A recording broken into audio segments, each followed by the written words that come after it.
Welcome to the J.R. Hendrick Texan Gentleman, the podcast that deals with the early life of J.R. Hendrick. And now, reading, but on second thoughts, J.R. and Jimmy. December 5th, 1994, 2:35 a.m. Eastern.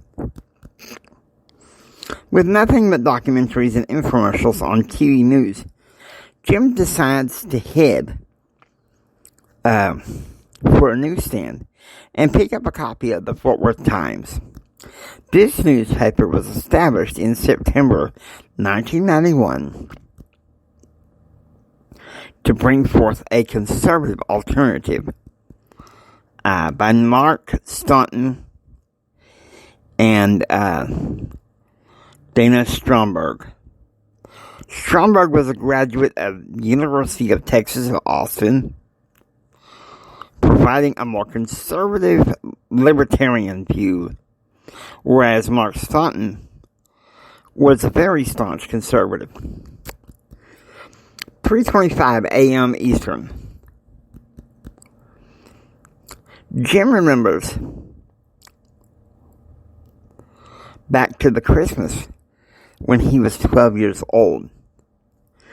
Everyone was getting along for the most part, except there was some tension among his parents about the possibility of war. Ryan Hendrick, his father, predicted that there would be war in Asia, and the U.S. would have to get involved, but Mary, his wife, Jim's mom, was an isolationist who said we didn't need to be getting involved in any other wars, and especially that her husband shouldn't join with them, still having a young family.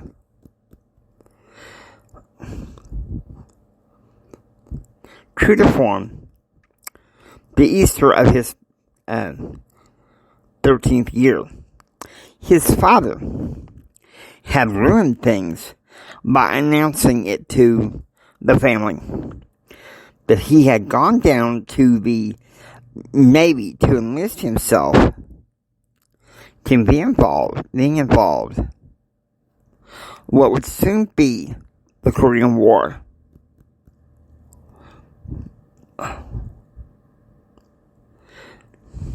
By setting the tone of the dissolution of his parents' marriage 2 years later, and his continued anger towards his father. He thinks about the time when he was 10 years old. His father was larger than life. Ryan taught Jim how to fix a bicycle, how to screw some bolts in, and how to approach a good woman. But sometime in 1949, his father became unapproachable, preferable to read the newspaper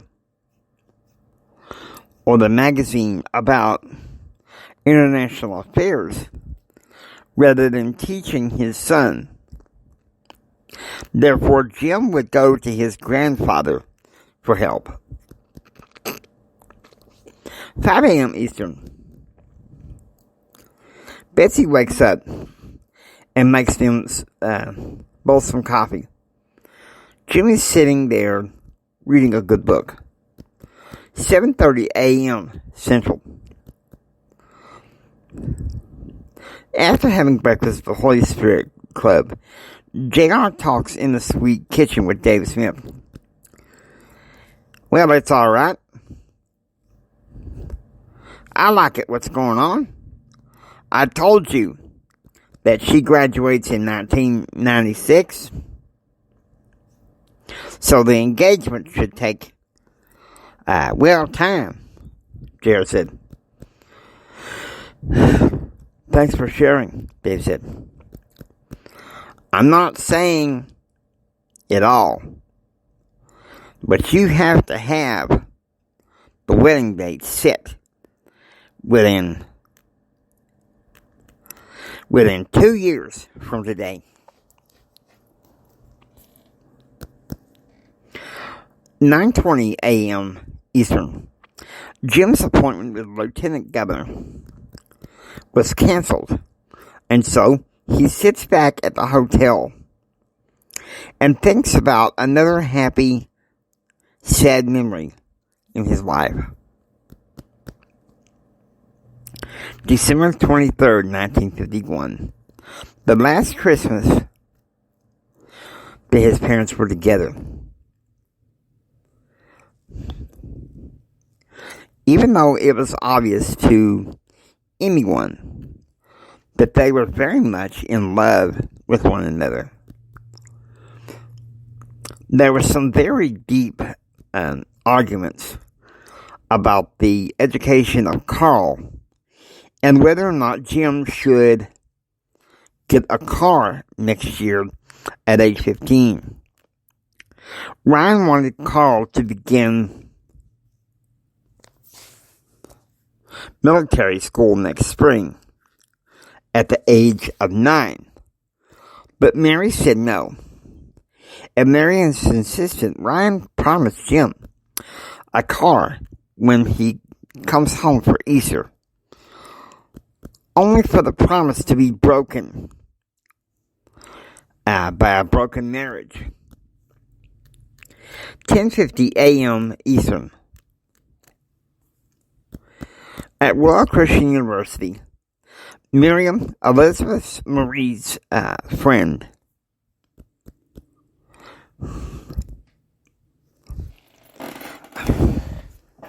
chides her for not setting the wedding date with Dave Smith, saying she cares more about her political theory class and instructor. 11:35 a.m. Mass Media Theory class. Dean Satie lectured about emotional appeal in propaganda. 1:15 p.m. Eastern. Jim is attending the ISBA seminar. The keynote speaker for the afternoon session is none other than Senator Richard Lugar. 2:15 p.m. Eastern. Amy Kathleen shows up to Greg's apartment to pick up her future father-in-law, William Garrison, for the charter flight back to El Paso. 3:20 p.m. Central. Smith Hall, room 220, Center for Public Affairs. JR is studying with Jennifer Bowers for final exams.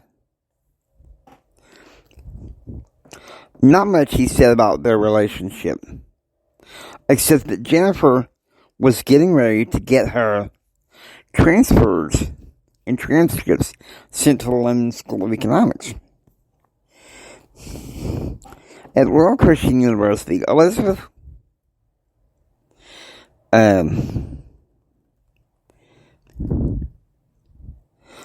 Marie leaves the library and is talking to Miriam about the political theory class.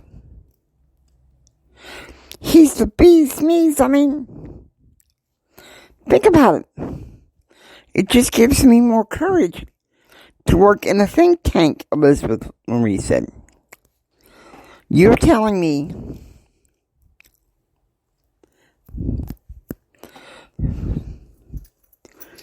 the cute guy that you're going to sit there and discuss a bunch of useless theories?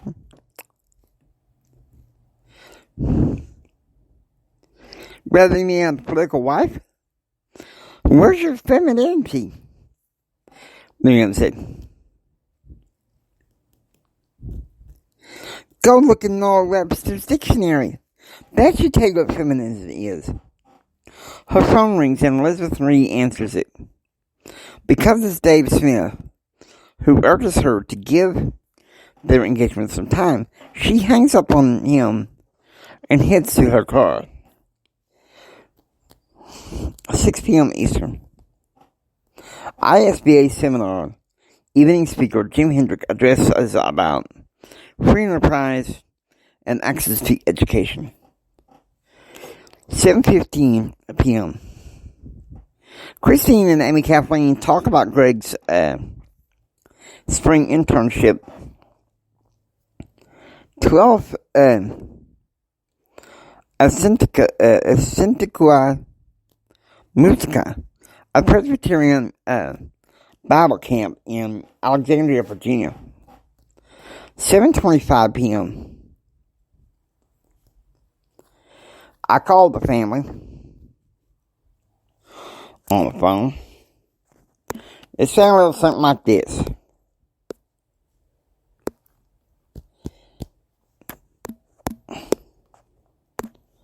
Just give me a little patience.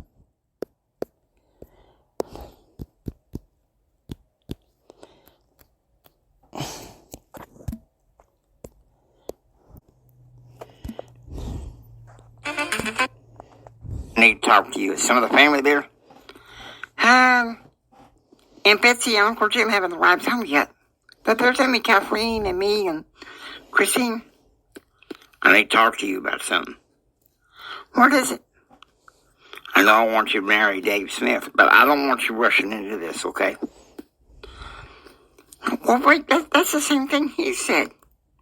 Look, honey, you still got a year and a half.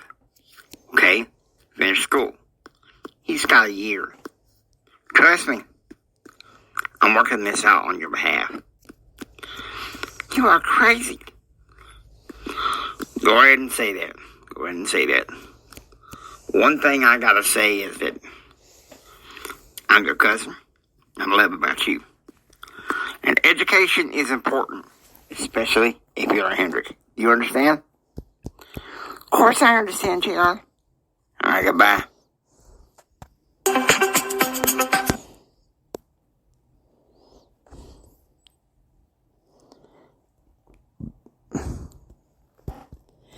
Okay, still working.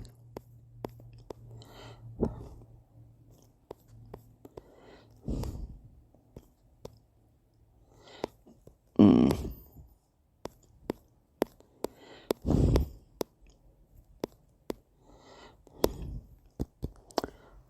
9:50 p.m. Eastern. The Hendrick Party plane taxis down the runway and departs for Washington, D.C. 11:30 p.m. Eastern.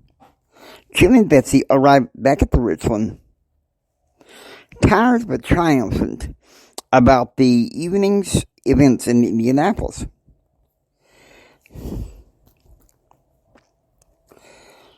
At the same time, an hour behind, Charlie invites JR into his room, asking him to please stay the night, as Dave Smith and Kevin McDonald were with family tonight.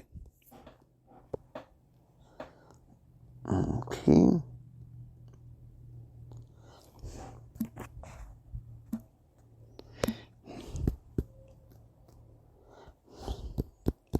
December 6th, 6:25 a.m. Eastern. At the Richland, Jim is reading from the Fort Worth Times. He's getting his first day back at work since the vacation and workload in Indianapolis. Jim had to supervise the release of 2 feature news releases. 6:30 a.m. Central. Waffles were for breakfast at the Holy Spirit Club. Jared, as I sat down with Jennifer Bowers, Blank Clark, and C.B. Carver. Look, I'm not trying to ignore you. It's just you understand, I'm not staying in Lubbock next semester. It's too confining, Jennifer said. I spoke to Karen last night. She asked me to start seeing her again, and I don't want to. We can still see, because we can't still see because I'm gonna leave. This is not going to be easy. 9:30 a.m. Eastern.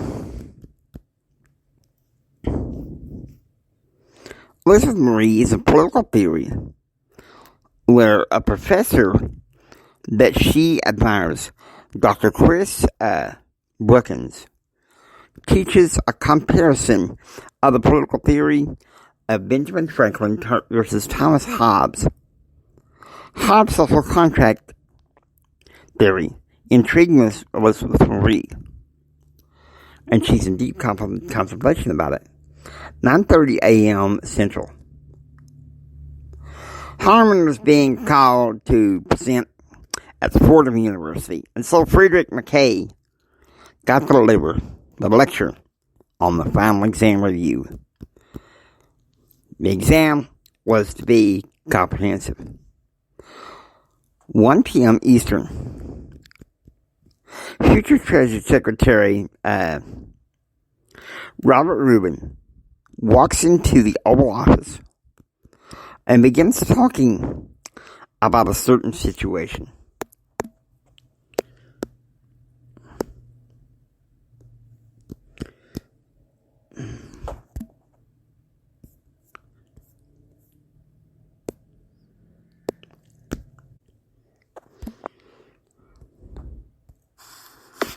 Mr. President, Robert Rubin. Mr. Rubin, how can I help you?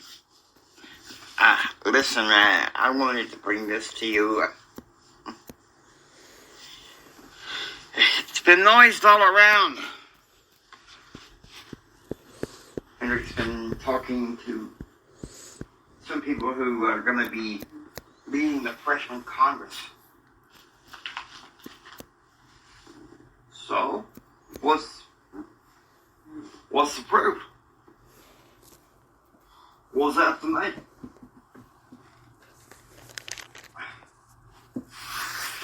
What about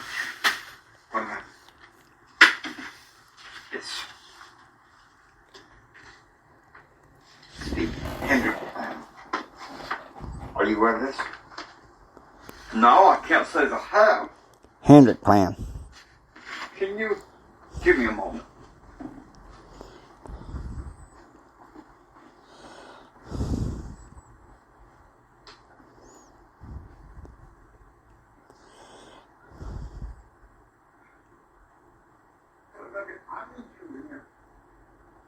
Yeah, I know. We got the lightning on the Christmas tree, but well, I need you in here now. Yeah. Just the server. Just the down server. Come on, Hillary.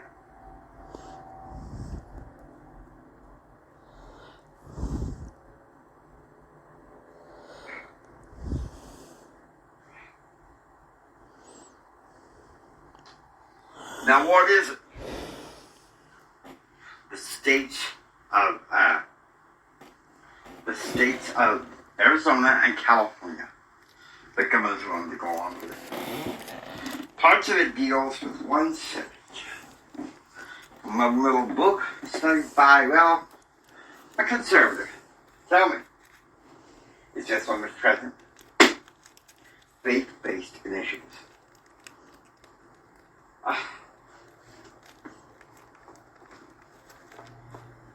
Then when's your next appointment with him?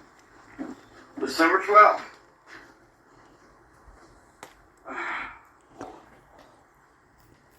I don't really know how to approach this.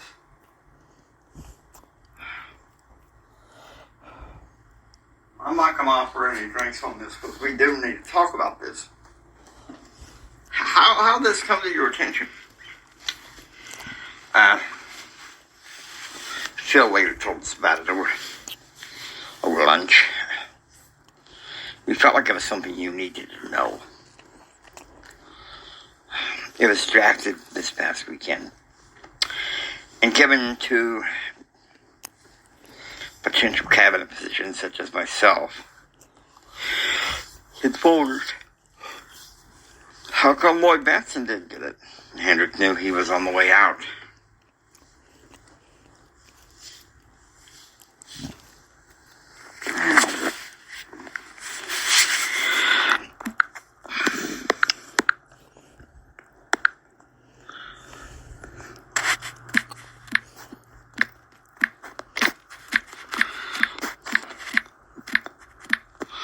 Some kind of secret code.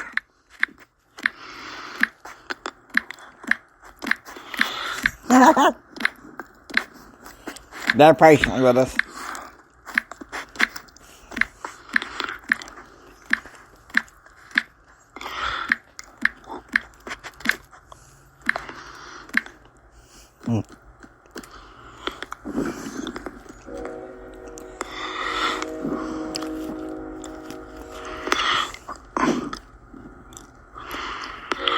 How did Brady get this and not us?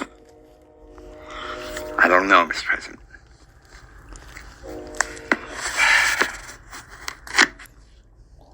Well, I have to study it.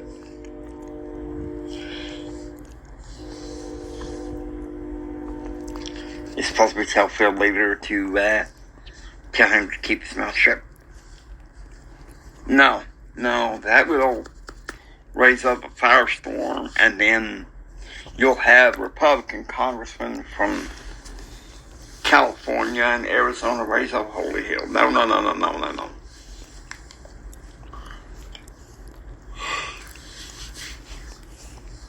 What does that mean? It means he could be growing in popularity.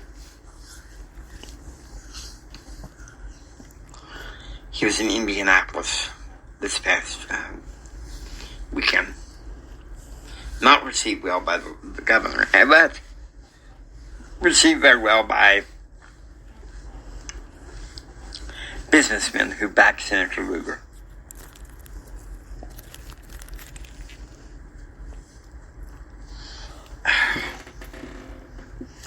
Shit du jour.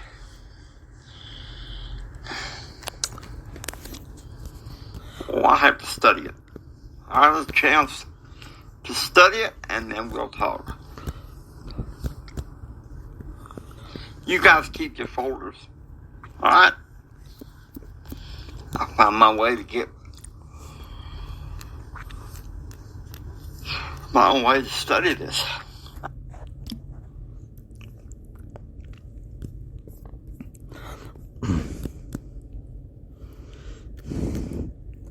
At the same time, at the Center for Public Affairs, JR and Jennifer have a heart-to-heart talk.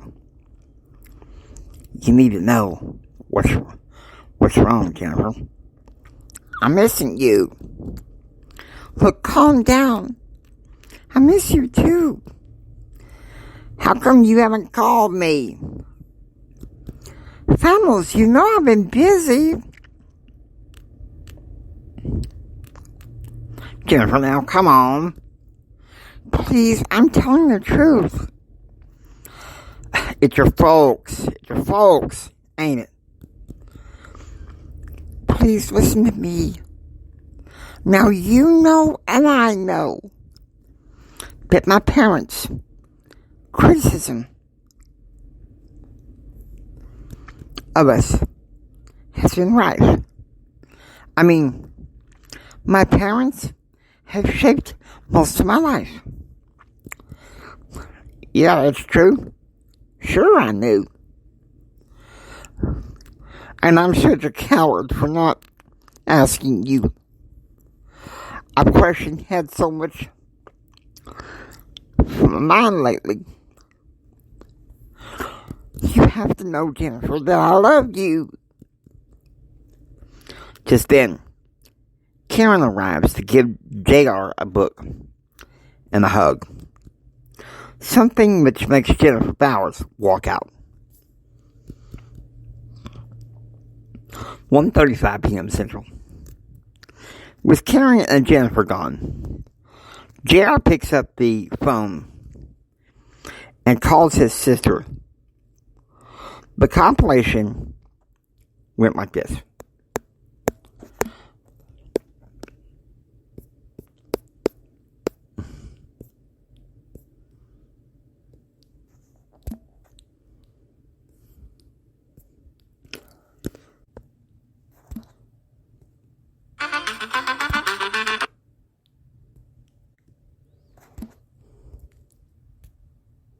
Daddy?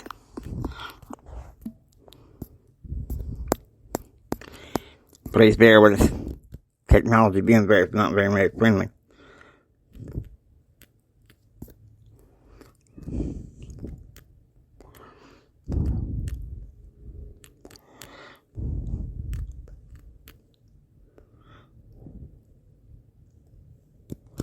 Christine?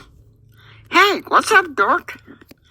Listen, I'm not in the mood to hear you kind of call me the same old name that you've been doing for the past 4 years. Listen, I need to ask you a little favor. What is it?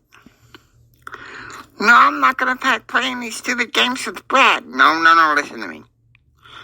Would you please try to continue to get along with Amy Kathleen? I know you get tired of hearing her talk about her fancy boyfriend and his fancy internship, but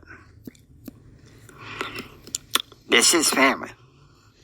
I can't believe you're being this way, JR. Family is family, Christine. Alright? If you doubt me, why don't you just go ahead and contact Mama? Because seriously, family is whether we're homegrown or hoity-toity, we're still family. You got that? Whatever, dork.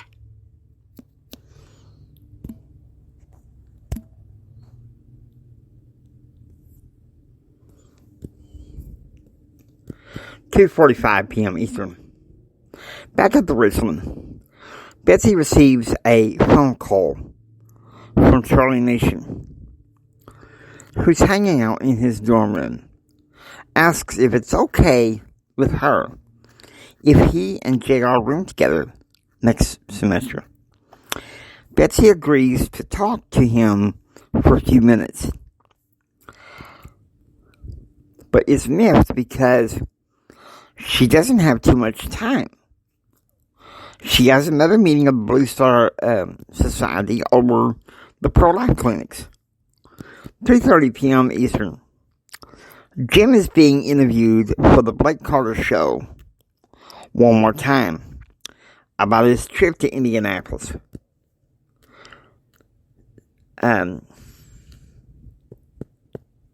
6 p.m. Eastern. At the Richland swimming pool, Jim calls Dave Smith on the phone.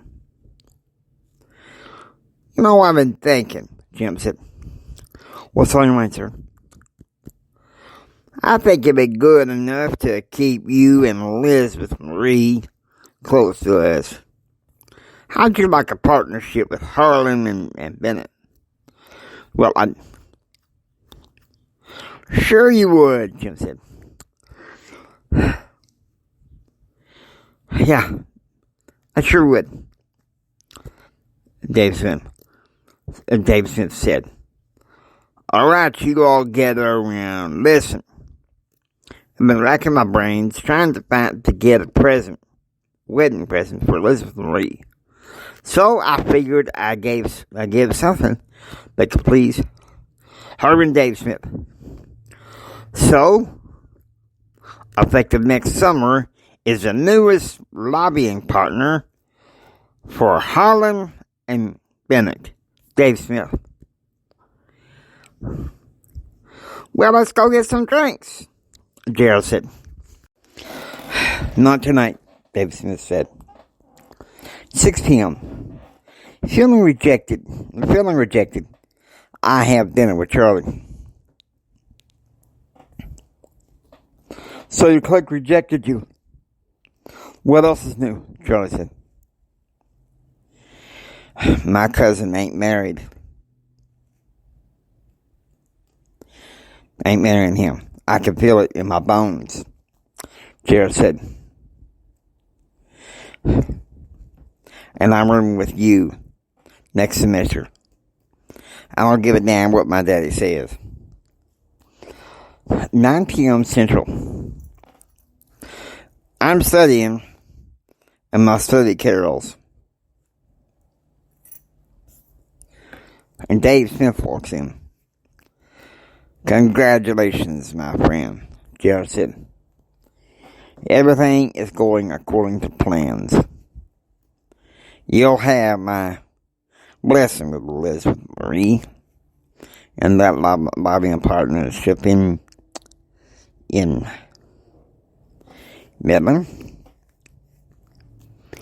And I'll have it with me. I won't have to deal with my crazy weather so much. So it looks like the wedding is on. I still worry. Your cousin seems kind of cold to me tonight.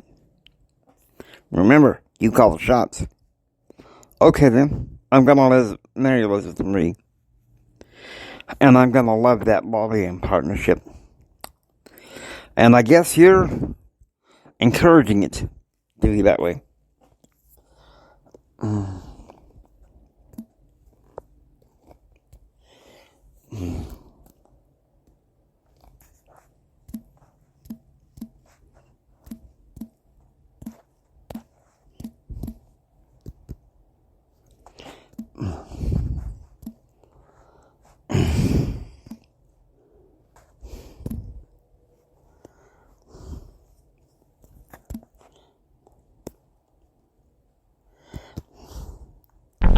Hope you enjoy listening to the J.R. Hendrick Texan Gentleman. If you like what you hear, please subscribe, become a part of the adventure.